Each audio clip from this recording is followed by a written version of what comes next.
¿es posible un pacto de 6 meses con salarios en estos niveles que tenemos hoy, con alimentos, imagino que estén dentro del pacto y que no suban por ese mismo periodo? Mira, Edu, yo quiero ser honesto intelectualmente. Yo no escuché pacto de salarios y precios. Yo escuché otras cosas que sí son absolutamente racionales por parte del equipo de Alberto. Escuché, por ejemplo, de Culfas más precisamente, ir hacia un superávit fiscal, un superávit externo y tener lo que son los servicios generadores de empleo. Eso me parece mucho más racional. Ese planteo me parece que es el que genera expectativas para acuerdos de otro tipo. ¿Y para reactivar la economía? Absolutamente. Pero, ¿cómo llegas a ese superávit? Claro. Bien. El externo hoy lo tenés, producto de la fuerte evaluación por los precios de exportaciones, sí, lo tenés. Y las nulas importaciones. Las nulas importaciones, producto de la recesión. El del superávit fiscal, que es el más fuerte, el que tenés que o ajustar más los gastos o aumentar más impuestos. Dos cosas respecto al superávit fiscal.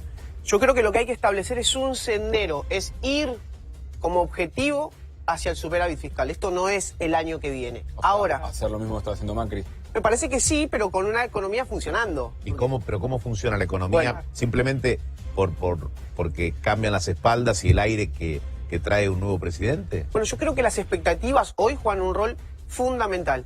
Pero no le saco el cuerpo a la pregunta. A ver. El presupuesto que está empezando a leer Hugo en diputados, para para el año que viene, que presentó la CUNSA, que presentó este gobierno, prevé de todo el gasto total que se va a gastar, toda la plata que se va a gastar el año que viene, el 18% de esa plata, un 1% más que este año, el 18% de todo el gasto va al pago de la deuda para el año que viene.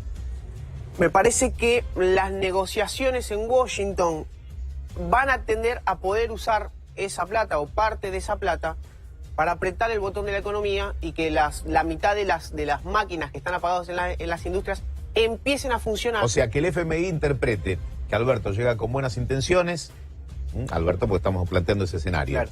Entonces, del 18-19% le va a decir, bueno, mira, 8 puntos son para tocar el botón, reactivar la economía y pagame cuando quieras. Digo, no es muy naif, muy ingenuo pensar así. No, al contrario, perdón. Me parece que hay cierto consenso en las, vamos a hablar intelectual, las finanzas mundiales, que Argentina necesita reactivar para poder pagar no solamente al Fondo Monetario, sino a otros acreedores que tienen alrededor del mundo. Claro, justamente eso te iba a decir, porque uno puede ponerse de acuerdo con el Fondo Monetario Internacional, se puede conseguir una suerte de perdón, de waiver y una reprogramación o un rearmado de ese programa financiero que armó el fondo a pedido de Mauricio Macri y estirar los plazos. Allí no hay demasiado problema con los intereses o el capital, que lleguen los desembolsos que faltan.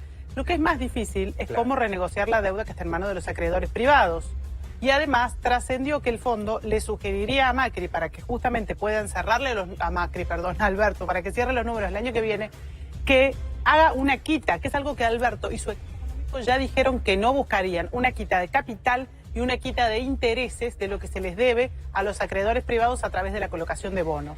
Entonces, lo más difícil me parece que es la renegociación de la deuda en manos de privados, más difícil aún que convencer al Fondo Monetario Internacional. El fondo es uno solo. Pero ¿no? Y aparte, porque ese 18% que dice Leo, en parte también la renegociación no está solamente para decir, bueno, destinar parte a encender la economía. La gran mayoría es porque no está la plata para pagar ese 18%. Entonces, de la reestructuración es, pues no tengo la plata para pagar, no solamente para poner la plata en el bolsillo. Técnicamente, ese 18%, la plata de ese 18% está porque está en el presupuesto. En el presupuesto que ingresó por ley el 15 de septiembre y que se tiene que votar. Está proyectado que va a estar. Bueno, por supuesto, está proyectado que va a estar. Ahora, esto que ustedes decían es muy importante, porque es cierto que el fondo es el que puede dar más flexibilidad a la hora de pagar. Ahora, si acordás con el Fondo Monetario Internacional, es como que el resto de acreedores lo recibe de buena manera. Me parece que va a ser muy ardua la discusión. Yo espero de todo corazón que los diputados y senadores fundamentalmente estén a la altura de las circunstancias, no hagan pagar el costo a las provincias, porque hablando de presupuesto, por un lado, la plata para reactivar la economía está si se negocia bien con los acreedores. Por otro lado, en el presupuesto que presentaron hablan de que la economía va a tener un superávit del 1%. De ese 1%, medio punto prevé seguir sacando subsidios energéticos. ¿Ok? Entonces, el presupuesto que presentó este gobierno, el de Macri, Si gana el año que viene, lo que prevé, no es opinión, es dato, según el presupuesto, es volver a aumentar las tarifas de luz, de gas. Pero y ese ¿Se puede hacer análisis en base a un presupuesto que ya muchos están diciendo lo del 1% sabemos que no es No, así? y que además va a quedar en manos de la próxima administración, seguramente se va a votar y el el próximo 7 de Congreso, diciembre. y el próximo Congreso va a ser, a ver, Hugo, una mirada sobre esto que acaba de comentar Leo. ¿Qué va a pasar con el presupuesto? ¿Cómo imagina la Argentina del año que viene? No, creo que es una Argentina que claramente tiene que poner como prioridad reactivar el mercado interno, darle más poder de compra a los sectores que hoy están postergados y reactivar la economía.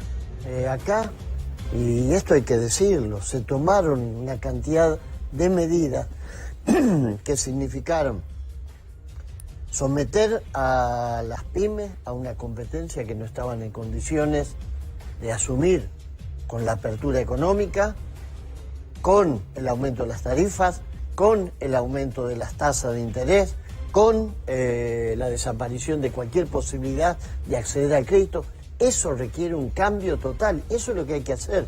Por eso que el presupuesto que mandó el gobierno de Mauricio Macri, no creo que tomemos eso como la base Como estructura para crecer. Ahora, Claro. ¿dinero en el bolsillo de los trabajadores a cualquier costo? Digo, No, porque todo- teniendo que emitir también, yo pregunto por recetas que uno ya sabe cuál es el final, ¿no? Es más inflación.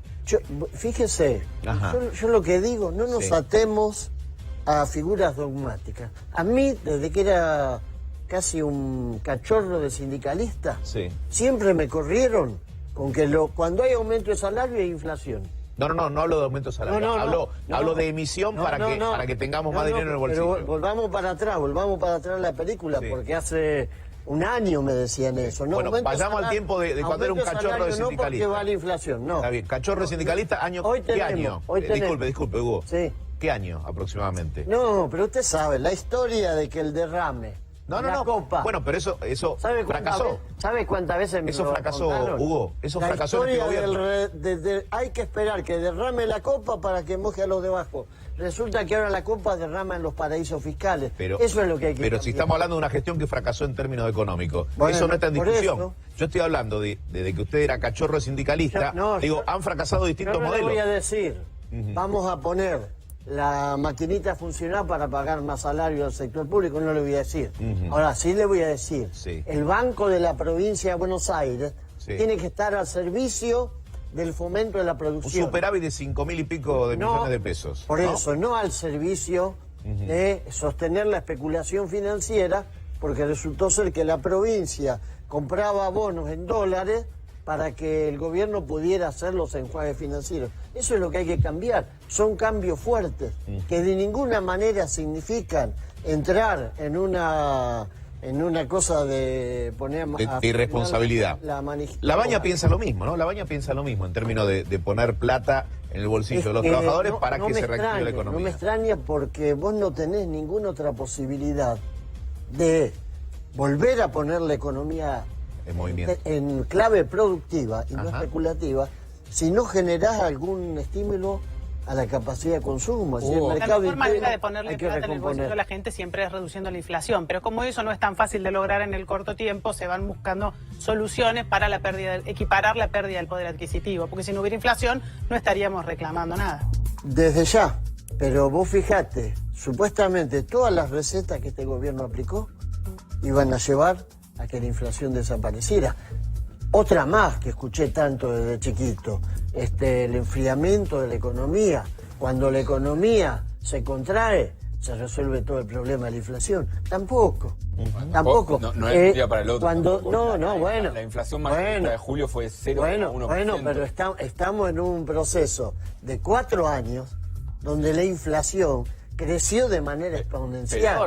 Pero eso siempre hay que Un analizarlo premio en la base Nobel, de un vos no premio podías Nobel, salir del cepo al un dólar, premio Nobel de las con- tarifas subsidiadas perdón, sin pensar que ibas a generar más Perdón, inflación. un premio Nobel como Stiglitz Sí. mira a la Argentina y dice, no entiendo cómo se pueden haber cometido tantos errores juntos Sí. en un país. Y a eso que te quería podía preguntar, funcionar. el Hay que kirchnerismo, escuchar ¿qué a aprendió los que Hugo? saben de verdad, porque Hugo. solamente escuchamos a los que hablan con un dogma ortodoxo que nos está hundiendo. Bueno, Hablando de no es dogmas, aquí. Hugo, ¿qué aprendió el kirchnerismo para no repetir errores del pasado, porque el kirchnerismo estuvo hace apenas 4 años Y en vos poder, fíjate. y los últimos 4 años fueron económicamente malos hasta el punto tal de que Alberto Fernández los tildó de patéticos también. Lo primero que aprendió el kirchnerismo es que había que ampliar, había que unir. Eso es político, económico.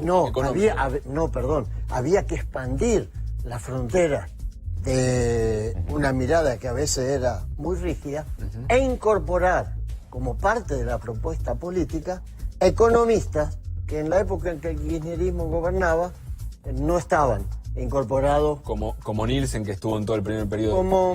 Como Culfas.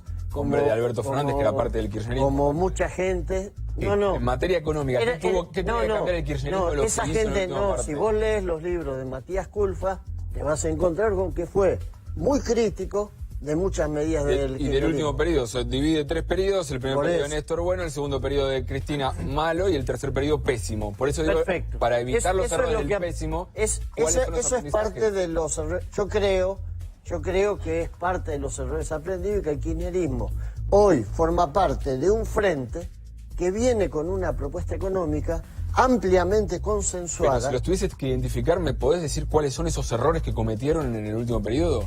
¿Qué fue lo que hicieron mal para no volver a repetirlos y haber aprendido? Y yo creo que un error fue haber establecido un subsidio a las tarifas, por ejemplo, de la luz, del gas, indiscriminada. Creo que se tendría que haber tomado una tarifa social, sí, o una renegociación con las empresas, ¿no? Para plantear distintos contratos.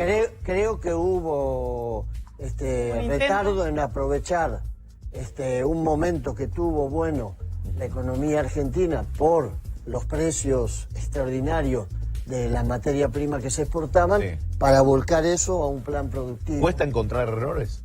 Digo, hablemos de los argentinos en general. ¿Nos cuesta admitir cuáles fueron los errores para plantearlo como base para hacer algo diferente, ¿no? Si uno no quiere terminar en el mismo lugar. No, yo creo que yo observo en todo el equipo de Alberto Fernández una capacidad de generar autocrítica y de salirse. Sí, y diversidad de ideas, ¿no? También porque Culfas no es lo mismo que Nielsen. Claro. Y Nielsen no es lo mismo que Todesca, claro. y uno puede seguir recorriendo, ¿no? Y claro, y lo mismo en el plano de la conformación política. Yo tengo mucha esperanza puesta en que después de octubre, cuando se logre ganar la elección, y tiene que ser con un gran apoyo de la población, podamos empezar a salir de esto. O sea, creo que nos ha hecho mucho daño el dogmatismo y el aplicar medidas que solamente favorecen a sectores muy reducidos. ¿En algún momento creyó en Macri?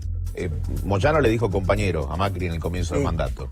Digo, ¿en algún momento creyó en Macri y cree que quizás no le salió lo que tenía en mente? ¿O era la búsqueda el modelo? No creí en Macri, pero en algún momento pensé que parte de lo que proponía podría llegar a convertirse en realidad. Nunca pensé que iba a ser un gobierno tan sumergido en la idea de que hay que favorecer a un sector muy reducido, porque esto hay que decirlo, todas estas cifras pavorosas de hambre que nosotros todos los días repetimos, tienen como contracara algunos ganadores que cuando se pueda descorrer el velo del secreto, se nos van a poner los pelos de punta de ver cuánta plata se llevaron a los paraísos fiscales. Y muchos de esos están en el gabinete del señor Mauricio Macri. Hugo, gracias por haber venido. Leo, una frase.